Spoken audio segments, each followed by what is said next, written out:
Esse é o momento de você celebrar uma virada sobrenatural. A paz do Senhor para a igreja, amém? Glória a Jesus. Motivo de grande alegria poder retornar a essa casa com essa responsabilidade de poder ministrar a palavra do Senhor. Gostaria de te convidar a abrir a sua Bíblia na carta de Romanos, capítulo 8. Romanos, capítulo 8, a partir do verso 33.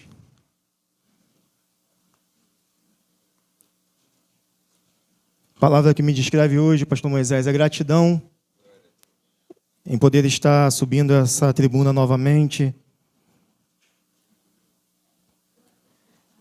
Romanos 8, verso 33. Quem achou, diga amém. Amém. Glória a Jesus. Diz assim: quem intentará acusação contra os escolhidos de Deus? É Deus quem os justifica. Quem é que condena? Pois é Cristo quem morreu, ou antes quem ressuscitou dentre os mortos, o qual está à direita de Deus e também intercede por nós.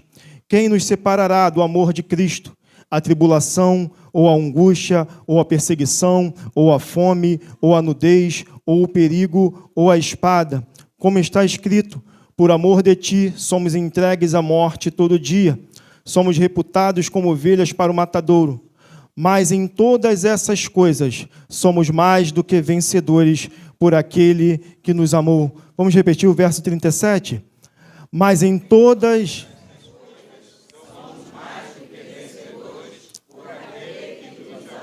Aleluia. Podeis se assentar? Glória a Jesus. Quando digo que a palavra que me descreve nessa noite é gratidão, digo isso porque há mais ou menos 11 anos atrás eu recebi a minha primeira oportunidade de pregar o Evangelho em uma igreja, e foi justamente nessa igreja o primeiro altar, a primeira igreja que eu preguei. E hoje voltar aqui é motivo de grande alegria, motivo de felicidade de poder ver amigos que congreguei junto, que evangelizamos, que fizemos missões, poder reencontrar pastor Moisés e irmã Ana, pastor que fez meu casamento, que fez meu noivado, pastor que me deu a oportunidade para poder pregar a palavra a primeira vez. Então me sinto grato em estar aqui hoje. Estou aqui hoje pela graça e pela misericórdia do Senhor. E quando foi me proposto esse tema, ao qual o pastor Moisés falou, buscando a Deus para receber o melhor dessa terra, eu comecei a buscar ao Senhor e pedir a Ele uma revelação de uma palavra para trazer nessa noite. E Deus me levou em Romanos, capítulo 8, quando Ele diz que em todas essas coisas somos mais do que vencedores por aquele que nos amou. Uma palavra que fala sobre vitória, uma palavra que fala sobre vencer lutas, uma palavra que fala quando o apóstolo Paulo, antes de chegar a esse versículo, ele fala que ele passou por tribulação, por angústias, mas em todas essas coisas somos mais do que vencedores em Cristo Jesus. Ou seja, ele fala que nós estamos preparados, quando estamos com Cristo, a passar por toda e qualquer situação e sermos vitoriosos nessas situações. Porque para ser vitorioso, para vencer, nós precisamos passar por momentos de lutas e de batalhas antes de chegar à vitória. Haja visto que a palavra vencedor, ela é unida por duas palavras. Se você separar ela no meio, diz vencedor. Ou seja, vencedor ou vencedores é aquele que vence dores, é aquele que vence dor. E se você é um vencedor, e a palavra te garante isso, a palavra te diz que você é mais do que vencedor, significa que você já venceu muitas dores, você já enfrentou muitas batalhas para chegar aqui, para estar sentado aqui, para estar adorando ao Senhor. Significa que você vence dores cotidianamente, você está disposto a se levantar da sua cama e enfrentar batalhas para vencê-las e, em nome de Jesus, ser considerado como mais do que vencedor. Então, o que nós precisamos entender é que para chegarmos a esse patamar, dessa campanha que se inicia nesse mês de janeiro, de buscar a Deus e receber o melhor dessa terra, precisamos entender que nós vamos precisar estarmos dispostos para passar por batalhas, dispostos a vencer dores, dispostos a sermos confrontados e muitas das vezes termos que vencer a nós mesmos. Porque vencer o inimigo muitas das vezes é aquilo que todo crente tem como maior opositor. Nós lembramos dos demônios, nós lembramos de batalhas espirituais, nós lembramos de afrontas. Mas o Senhor está falando hoje que o maior opositor que nós temos que enfrentar nessa noite somos nós mesmos.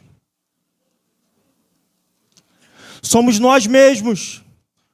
Porque todo dia nós acordamos e já entramos em uma batalha contra o nosso eu.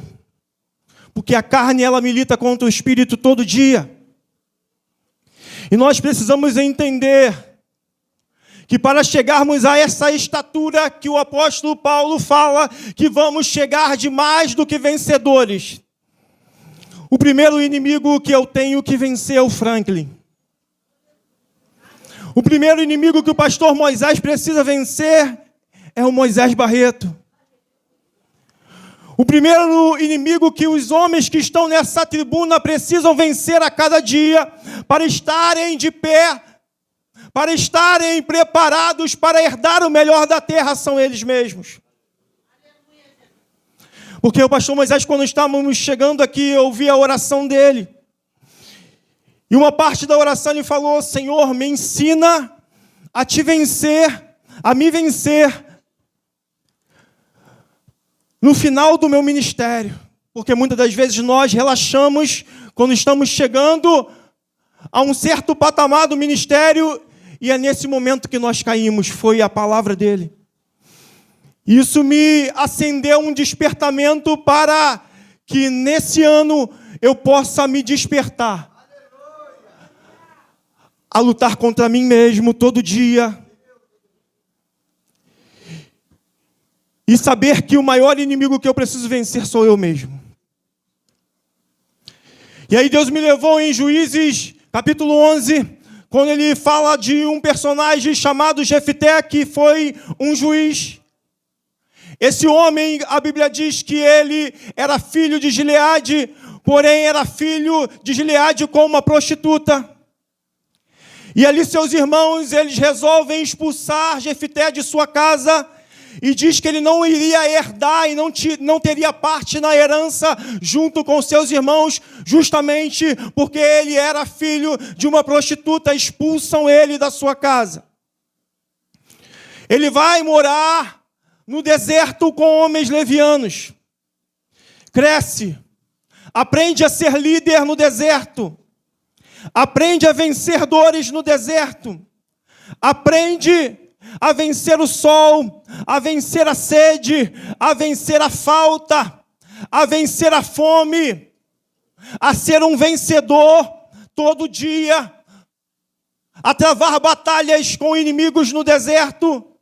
E um belo dia, você conhece a história, a sua família que o rejeitou e o colocou para fora de casa, dizendo que ele não teria parte na herança, começa a ser afrontada pelos amonitas e lembra que Jefté estava lá no deserto e que ele entendia de guerra, que ele entendia de batalha, que ele foi forjado no deserto, que ele travou diversas lutas, batalhas no deserto. Eles lembram de Jefté e vão até o deserto fazer um convite para ele. Chegando lá, eles o convidam para estar lutando contra os amonitas e voltar para a sua terra, voltar para a sua casa. Porém, Jefté, ele trava a sua primeira batalha naquele momento, que era a batalha de vencer um trauma da rejeição. Primeiramente, ele fala para aquele povo que foi até ele, os anciãos de Gileade, Vocês me rejeitaram e agora vêm até mim me pedir ajuda. Mas ali naquele momento eu creio que houve um momento de reflexão dentro da alma de Jefté. E ele aceita o convite em voltar para sua casa e travar aquela batalha, junto com seus irmãos. Porém, ele faz um pedido a eles. E ele fala: se eu for com vocês e liderar vocês nessa batalha, eu vou querer que vocês me levantem como líder na terra do meu pai. Ele volta, enfrenta os amonitas, vence a batalha e é levantado como juiz em Israel para liderar aquela terra que antes tinham rejeitado, que antes tinham colocado para fora, que antes disseram que ele não prestava para a obra, disseram que ele não prestava para liderar, disseram que ele não prestava para herdar a herança do seu pai. E naquele momento ali, Deus falou comigo que foi um momento em que Jefté foi considerado como vencedor diante de Deus e não diante dos homens, porque diante de Deus a visão é totalmente diferente. Quando nós olhamos para Jefté, nós vamos lembrar que ele foi um vencedor, porque voltou e derrotou os amonitas, porque derrotou um exército. Mas diante de Deus, ele foi um vencedor, porque ele venceu uma dor interior, que era o trauma e a rejeição da sua casa, da sua parentela. Ele foi um vencedor porque ele venceu a ele mesmo. Ele foi um vencedor porque ele conseguiu dar a volta por cima. Ele foi um vencedor porque ele recebeu uma cura interior na sua alma, a ponto de liberar o perdão para aqueles que o rejeitaram, para aqueles que o afrontaram, para aqueles que o humilharam. E eu quero liberar essa palavra nessa noite. A palavra é tempo de liberar perdão. É tempo de vencer a si mesmo. Há tempo para todas as coisas e hoje é tempo de iniciar o ano liberando perdão e recebendo a cura interior para a sua alma. É tempo de cura interior, é tempo de lavar a sua alma, é tempo de sair daqui leve, é tempo de sair daqui curado. É tempo de sair daqui preparado para herdar o melhor da terra. Porque Jefté foi para lá, herdou a herança, herdou o melhor da terra verdadeiramente, mas para ele chegar a isso, ele teve que liberar o perdão. Ele teve que ser tratado por Deus primeiramente. Deus precisou tratar a alma dele. Deus precisou tratar o interior dele, para que assim ele viesse a herdar aquilo que Deus tinha para ele como herança. Por isso, que você nessa noite possa receber essa palavra de cura, essa palavra de renovo. Eu tenho certeza que o Senhor quer te dar o melhor da terra, sim. Eu tenho certeza que você tem promessa de receber o melhor da terra. Eu tenho certeza que o Senhor já te fez várias promessas para o seu ministério. Só que Deus está falando que existem bênçãos que estão retidas para pessoas nessa noite, porque ainda existe uma cura a ser tratada na sua alma. Ainda existe algo a ser completado nesse ministério. Ainda existe algo a ser tratado e Deus não entrega nada pela metade. Ele não vai entregar aquilo que Ele tem para te dar se a obra ainda não estiver pela metade. Ele não vai entregar algo na minha mão se Ele sabe que eu não estou preparado ainda para receber isso. Ele não vai entregar uma herança que foi paga pelo alto preço, que teve um preço de sangue, na minha mão se Ele souber que eu ainda não estou preparado para isso. Então é tempo de nós nos prepararmos. É tempo de nós entrarmos na direção e no centro da vontade do Senhor. Porque eu tenho certeza que existe uma grande montanha para você chegar no topo. Eu tenho certeza que existem coisas muito grandes para o Senhor liberar para a tua vida.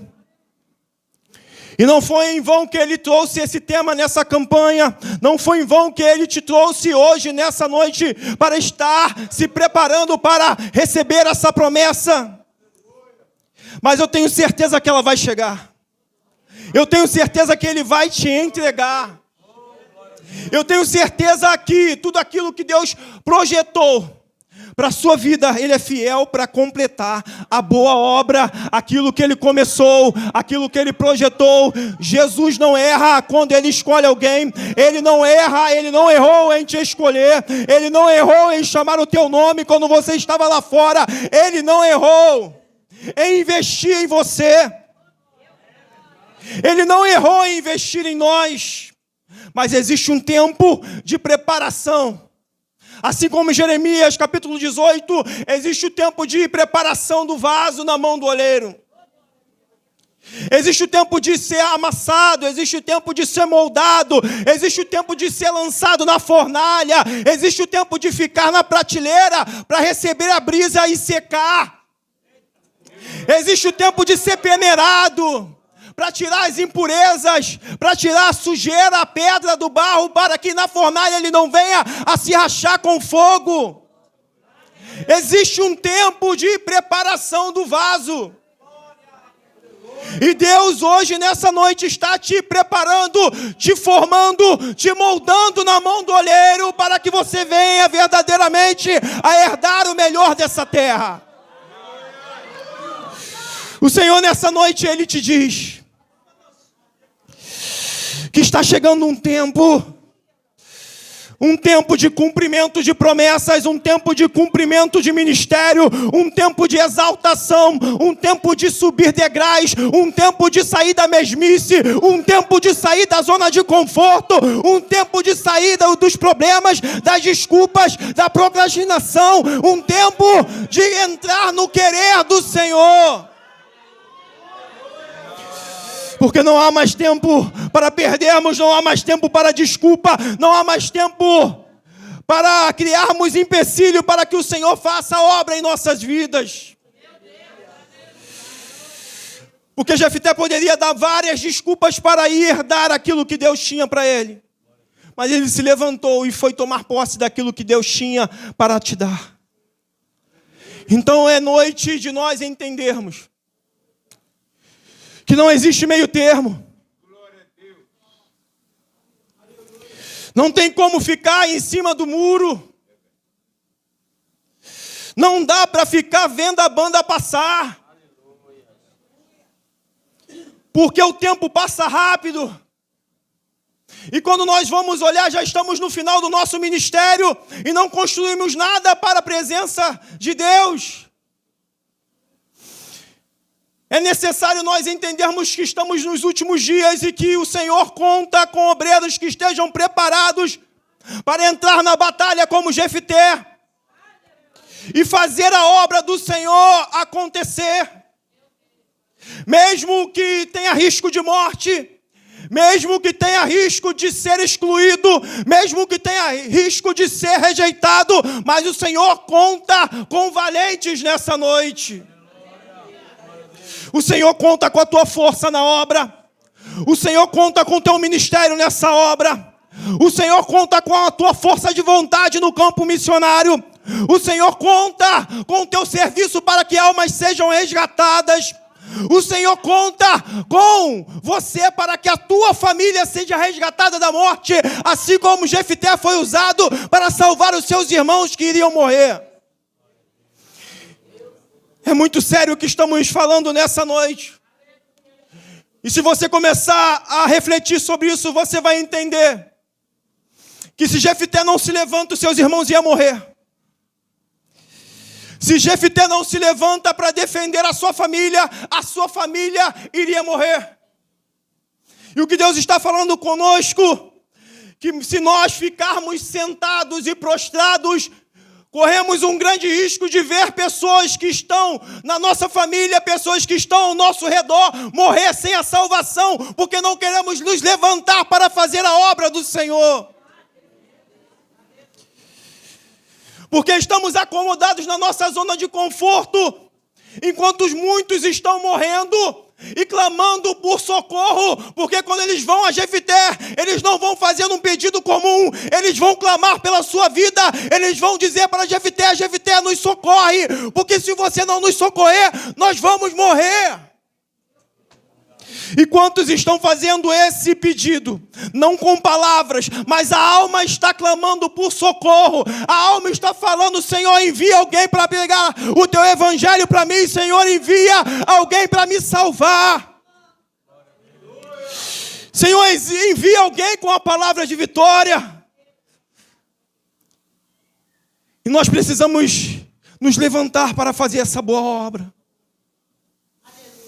Precisamos usar os nossos talentos para resgatar vidas para o Senhor.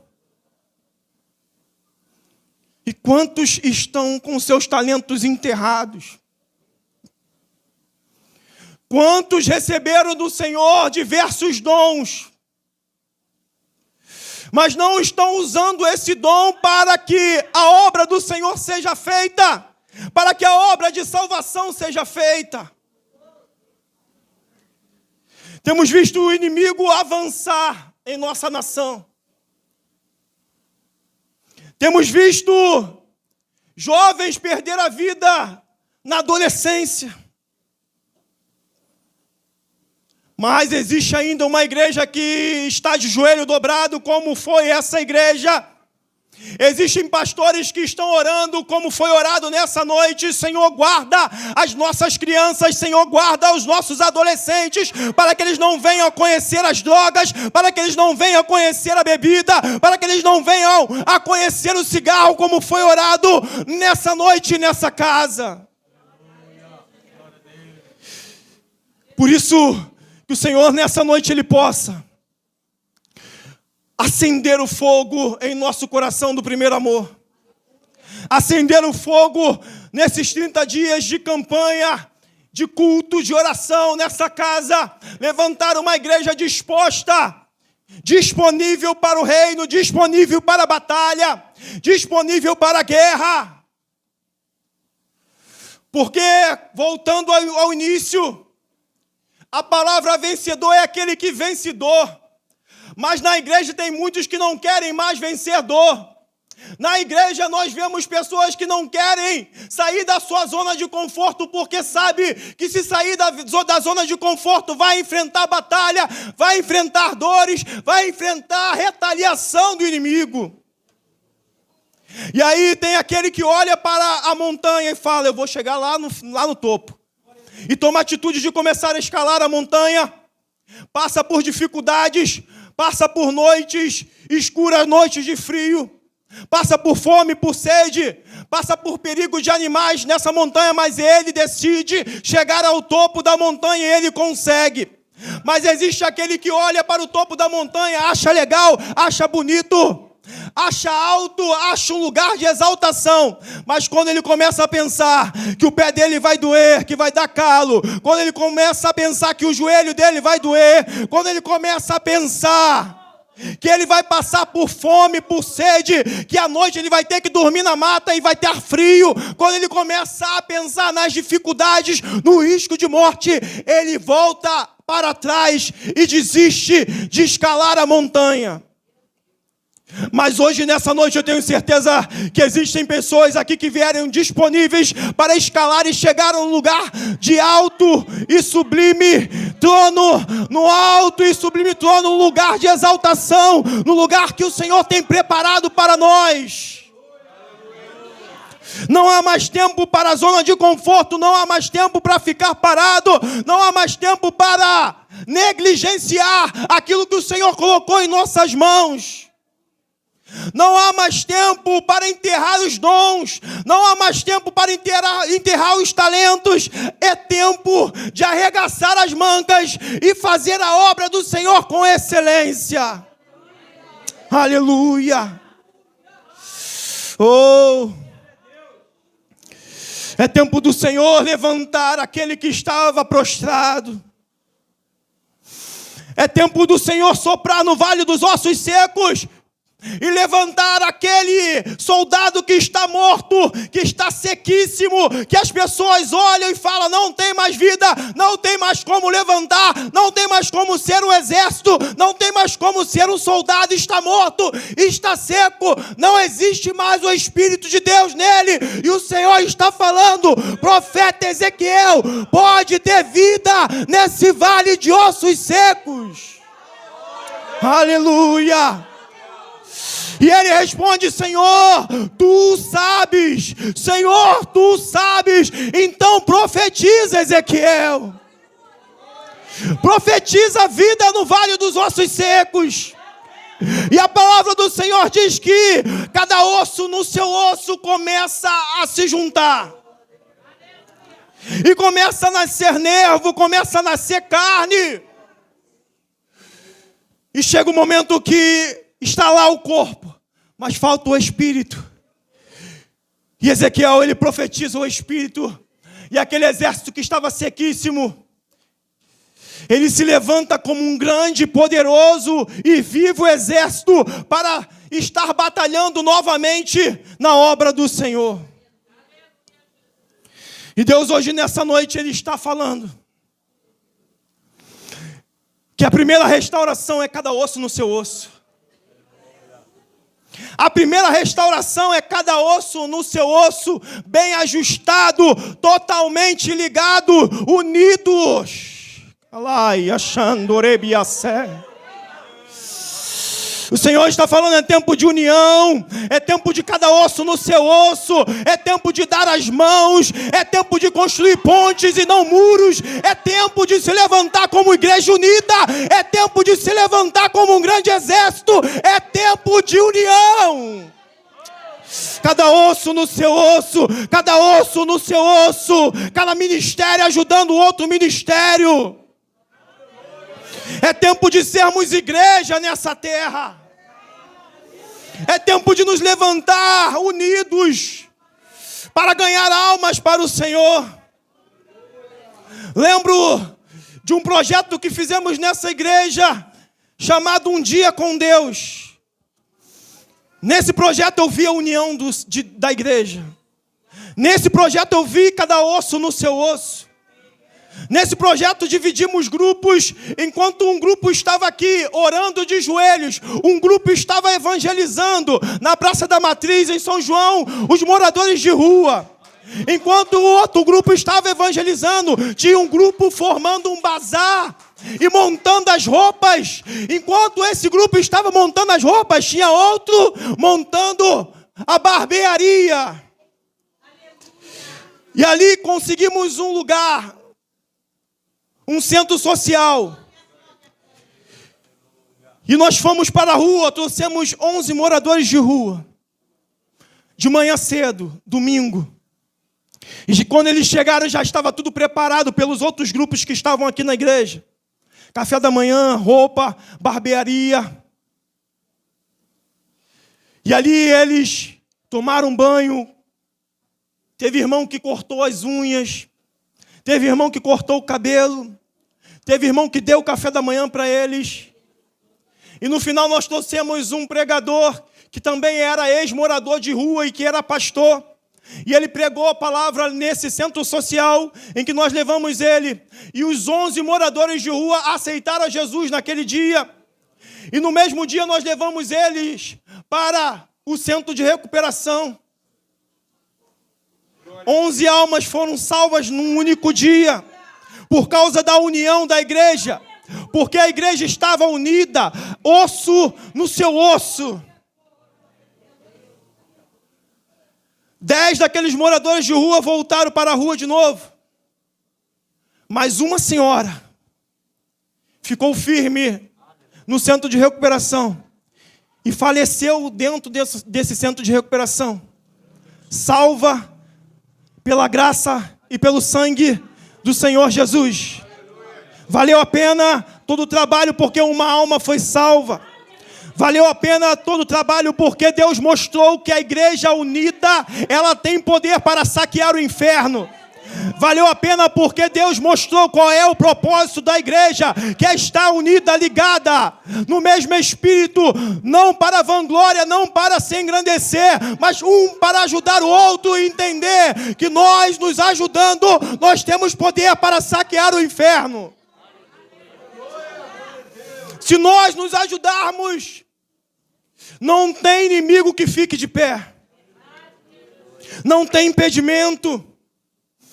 Não tem angústia, não tem tribulação, não tem dificuldade que vai te impedir de conquistar aquilo que Deus tem projetado para a tua vida. Por isso, que nessa noite o Senhor possa continuar ministrando no seu coração. E a palavra é união. E a palavra é vencer as dores internas da tua alma.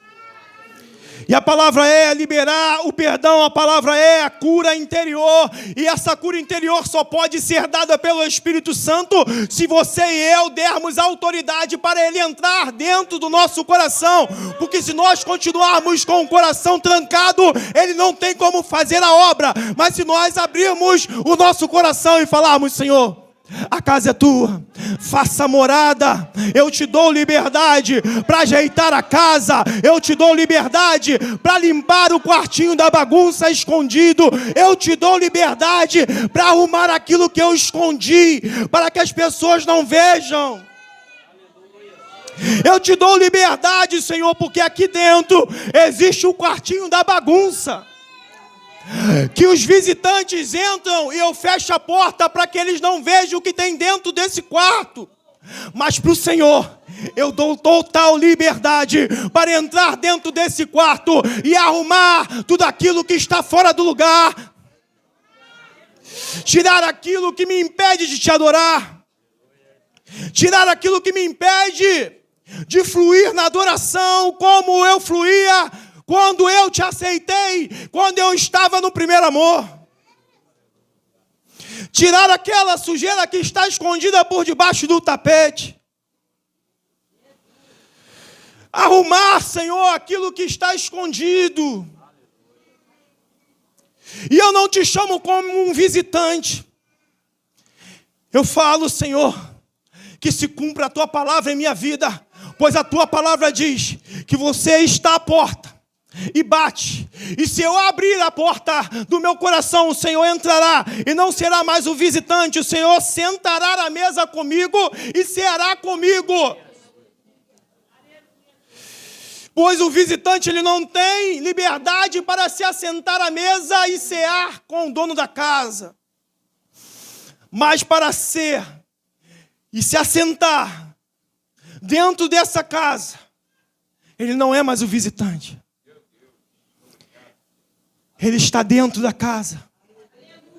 Ele faz parte da casa. E se você nessa noite tiver coragem, você pode falar: Senhor, entra e eu vou fechar a porta para o Senhor não sair mais. Entra e continua, entra e faz morada, entra e habita. Não seja apenas um visitante, mas habita comigo no meu coração. E trata aquilo que eu não consigo tratar.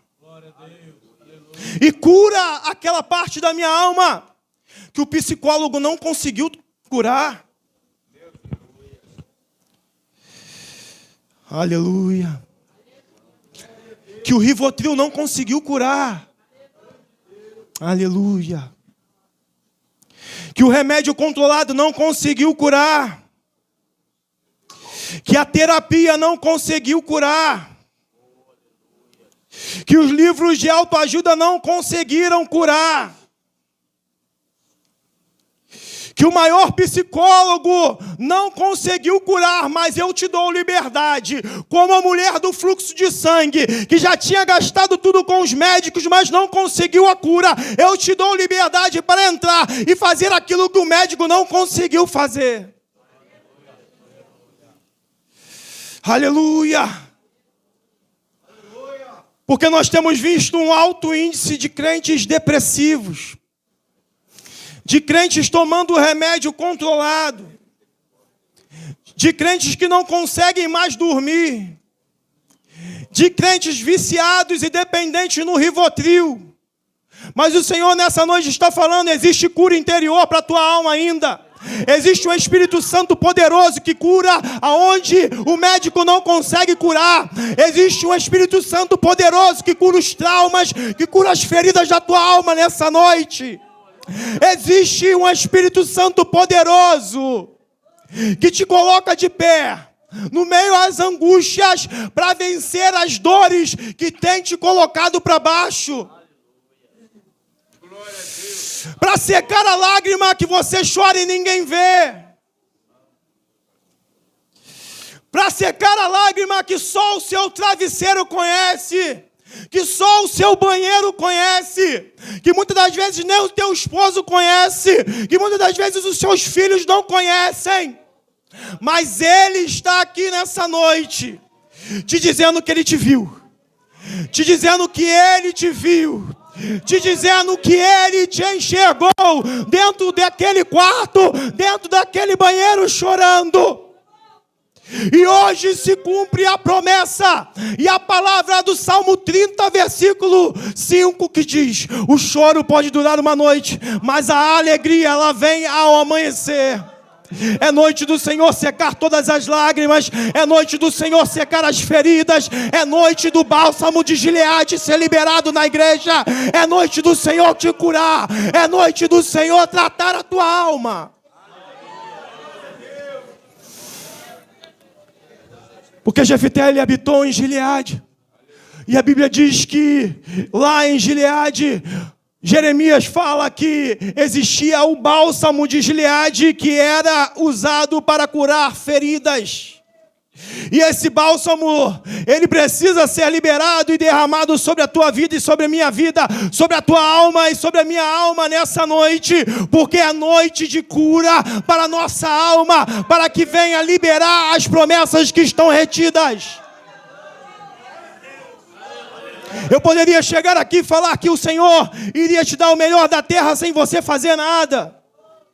Eu poderia chegar aqui e falar que o Senhor ia te dar um carro, ia trocar o teu carro, ia te dar uma casa própria, sem você fazer esforço nenhum. Mas é necessário entregar que para você vencer e herdar o melhor dessa terra, você precisa vencer a si mesmo. Você precisa deixar o Senhor tratar a tua alma. Você precisa parar de impedir que o Espírito Santo trate as tuas feridas. Porque o Espírito Santo está me dizendo aqui quantas vezes eu tentei tratar essa ferida, mas eles não deixaram. Quantas vezes eu tentei entrar nesse coração, mas ele fechou a porta e não deixou eu tratar essa ferida. Quantas vezes eu toco no assunto com ele, com ela, mas ele não quer dar ouvidos a isso. Quantas vezes eles falam: Senhor, tudo menos isso. Tudo menos esse perdão. Tudo menos esse tratamento. Tudo menos esse esforço. Eu não tenho como sacrificar isso. Não consigo nem falar nisso. Não consigo nem falar nesse tratamento, em liberar esse perdão para quem me rejeitou, para quem me humilhou. Mas o Senhor está falando: quer receber a dupla honra? Quer receber a dupla honra? Precisa esquecer o tempo de vergonha, o tempo de humilhação. Precisa deixar o tratamento chegar. Porque para cada tempo de vergonha o Senhor tem dupla honra para mim e para ti. Para cada tempo de humilhação o Senhor tem um tempo de exaltação. E nós precisamos entender que muitas das vezes a ferramenta da humilhação é necessária em nossas vidas para que a exaltação chegue.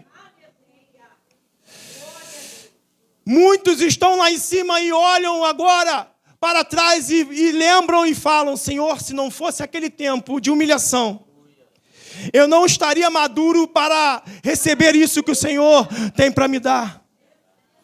Porque a humilhação é uma ferramenta que muitas das vezes Deus permite para que o amadurecimento na nossa vida chegue. Para que o amadurecimento no ministério chegue.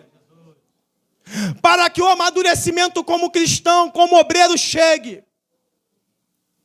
Porque o próprio Jesus foi humilhado.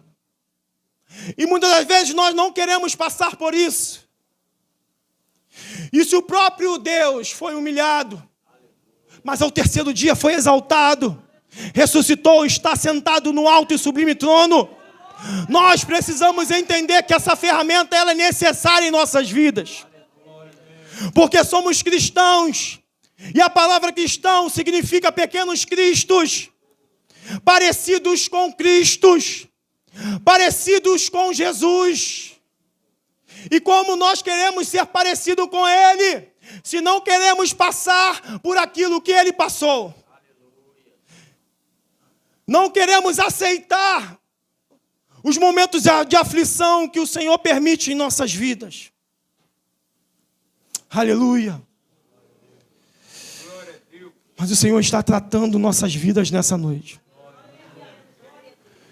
E eu tenho certeza que Ele vai levantar obreiros e obreiras amadurecidos, experimentados no deserto. Porque quando Moisés ele vai separar homens para liderar, Deus fala, separa homens experimentados no deserto. Homens que têm experiência no deserto. Quando Jefté ele é resgatado pela sua família, ele estava no deserto. E muitas das vezes nós não queremos passar por esse deserto, porque o deserto dói, o deserto, ele nos traz sofrimento. Mas é nesse deserto que você está passando, que o Senhor está te amadurecendo, para poder, no momento certo, estar entrando em um patamar de liderança, estar recebendo uma oportunidade do Senhor de liderar. Uma oportunidade do Senhor de ser líder. Mas eu não sou líder na igreja, mas o Senhor está te chamando para liderar dentro da tua casa também. O Senhor está te chamando para liderar dentro do seu casamento. O Senhor está te chamando para liderar dentro da sua escola, dentro da sua faculdade, dentro do seu trabalho. E você não está entendendo por que Ele está permitindo tanto sofrimento, tanta dor, tanta lágrima. Que a palavra dele diz que é para que nós venhamos já reconhecer que em todas essas coisas somos mais do que vencedores em Cristo Jesus. Que podemos todas as coisas nele e por ele nós vamos conseguir chegar aonde Ele nos prometeu. Você vai ver a tua família adorando ao Senhor. Você vai ver seu esposo exaltando e glorificando ao Senhor. Você vai ver seus filhos crescendo na presença de Deus, sendo dotados do Espírito Santo e dos dons do Espírito para o ofício e a obra do Senhor na sua casa. Você vai ver o benefício que você não teve, que eu não tive, de sermos criados dentro do berço cristão, através dos seus filhos. Então é necessário entender que toda essa dor que você está passando é para que a sua geração seja gerada. Aleluia. E Deus me fala nessa noite que existem pessoas aqui que estão sofrendo dores, e essas dores parecem dores de parto, porque estão gerando próximas gerações na presença do Senhor. Para gerar vida dói. Para gerar vida é necessário a dor. Mas no momento certo você vai estar com a sua bênção nos braços, olhando como uma mãe, como um pai olha para o seu filho e fala, valeu a pena toda a dor, valeu a pena toda espera, valeu a pena os 9 meses esperando o tempo de gestação, o tempo de gerar. Porque no momento certo, a vida vai brotar.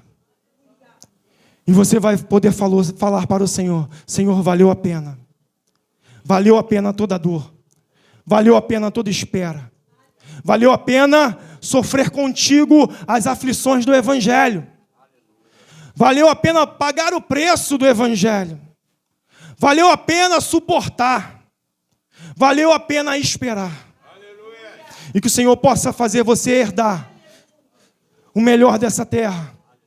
E sair daqui tratado e curado pelo Espírito Santo. E as palmas louvam o Senhor nessa noite.